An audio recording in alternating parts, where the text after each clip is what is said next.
Selamat pagi Bapak Ibu dan saudara yang kasih Tuhan. Terima kasih atas kesetiaan Bapak Ibu dan saudara sekalian dalam mengikuti Salam Pagi. Hari ini kita akan membaca firman Tuhan dari kitab Ulangan pasal yang ke-29. Inilah perkataan perjanjian yang diikat Musa dengan orang Israel di tanah Moab sesuai dengan perintah Tuhan, selain perjanjian yang telah diikatnya dengan mereka di Gunung Horeb.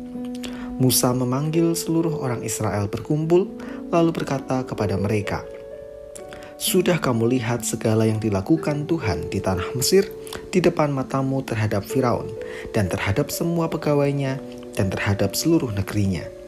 Cobaan-cobaan yang besar yang telah dilihat oleh matamu sendiri, tanda-tanda dan mujizat-mujizat yang besar itu. Tetapi sampai sekarang ini Tuhan tidak memberi kamu akal budi untuk mengerti, atau mata untuk melihat, atau telinga untuk mendengar.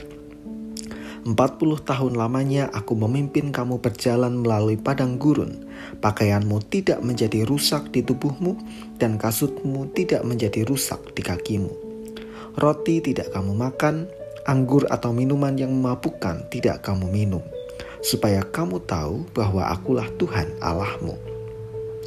Ketika kamu sudah sampai ke tempat ini, maka keluarlah Sihon Raja Hesibon dan Og Raja Basan mendatangi kita untuk berperang, dan kita memukul mereka kalah, merebut negeri mereka dan memberikannya kepada orang Ruben, kepada orang Gad, kepada suku Manasye, dan yang setengah itu menjadi milik pusaka mereka.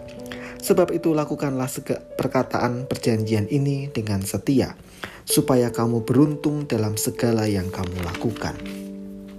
Kamu sekalian pada hari ini berdiri di hadapan Tuhan Allahmu, para kepala sukumu, para tua-tuamu, dan para pengatur pasukanmu, semua laki-laki Israel, anak-anakmu, perempuan-perempuanmu, dan orang-orang asing dalam perkemahanmu, bahkan tukang-tukang belah kayu dan tukang-tukang timba air di antaramu, untuk masuk ke dalam perjanjian Tuhan Allahmu, yakni sumpah janjinya yang diikat Tuhan Allahmu dengan engkau pada hari ini, supaya ia mengangkat engkau menjadi umat-Nya pada hari ini, dan supaya ia menjadi Allahmu, seperti yang difirmankannya kepadamu, dan seperti yang dijanjikannya dengan sumpah kepada nenek moyangmu, yakni kepada Abraham, Ishak, dan Yakub.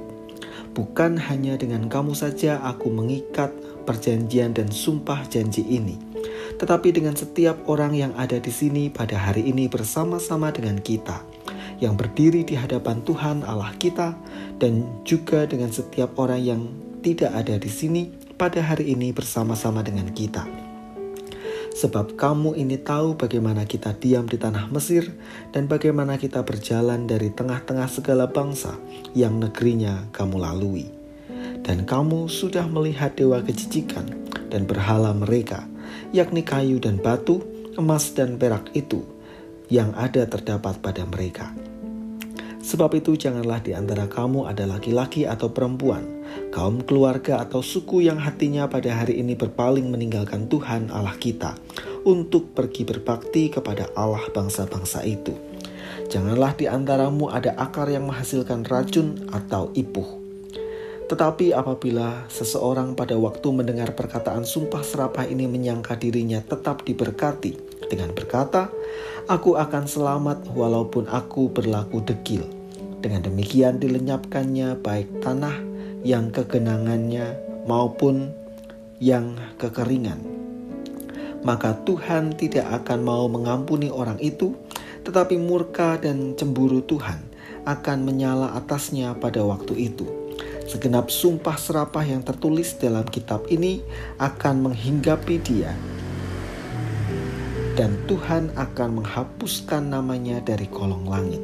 Tuhan akan memisahkan orang itu dari segala suku Israel, supaya ia mendapat celaka, sesuai dengan segala sumpah serapah perjanjian yang tertulis dalam kitab hukum Taurat ini.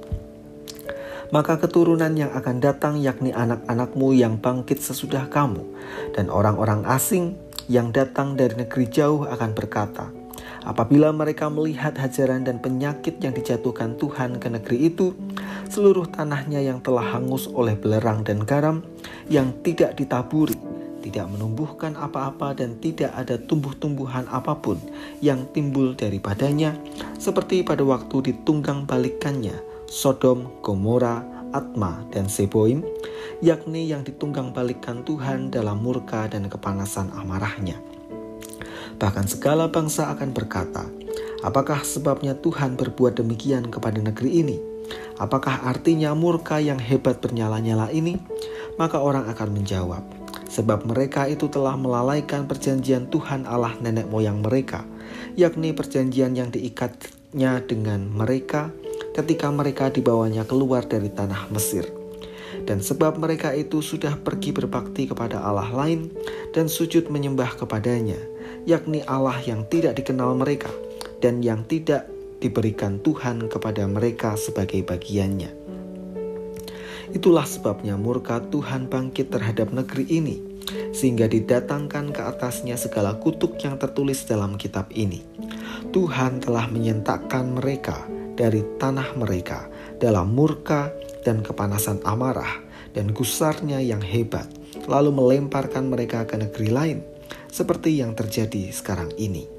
Hal-hal yang tersembunyi ialah bagi Tuhan Allah kita, tetapi hal-hal yang dinyatakan ialah bagi kita dan bagi anak-anak kita sampai selama-lamanya, supaya kita melakukan segala perkataan hukum Taurat ini. Tuhan dan umat yang terikat dalam perjanjian kekal.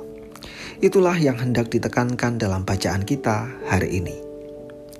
Umat Israel telah terikat perjanjian dengan Tuhan Allah sejak bapa leluhur mereka, yaitu Abraham, Ishak, dan Yakub. Kemudian perjanjian itu sempat diperbaharui kembali ketika mereka di Gunung Horeb. Perjanjian itu menetapkan mereka bahwa Israel akan menjadi umat Tuhan Allah dan Tuhan akan menjadi Allah bagi Israel. Perjanjian ini mengikat Israel pada keharusan untuk setia kepada Tuhan.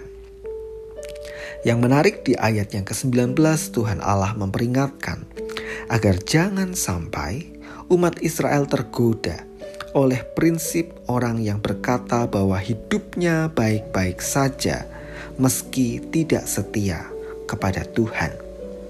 Karena orang-orang yang demikian kelak akan menerima penghukuman sebagai wujud murka Tuhan Allah.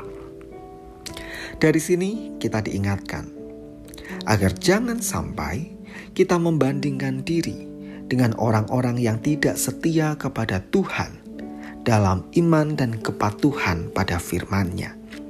Namun hidupnya tampak baik, berhasil, berkelimpahan, atau bahkan merasa diberkati.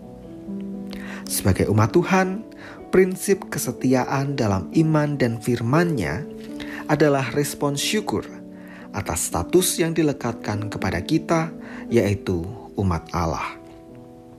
Rasa syukur itulah yang menolong kita untuk dengan sukacita tetap setia, percaya atau beriman kepadanya, dan melakukan segala firman-Nya.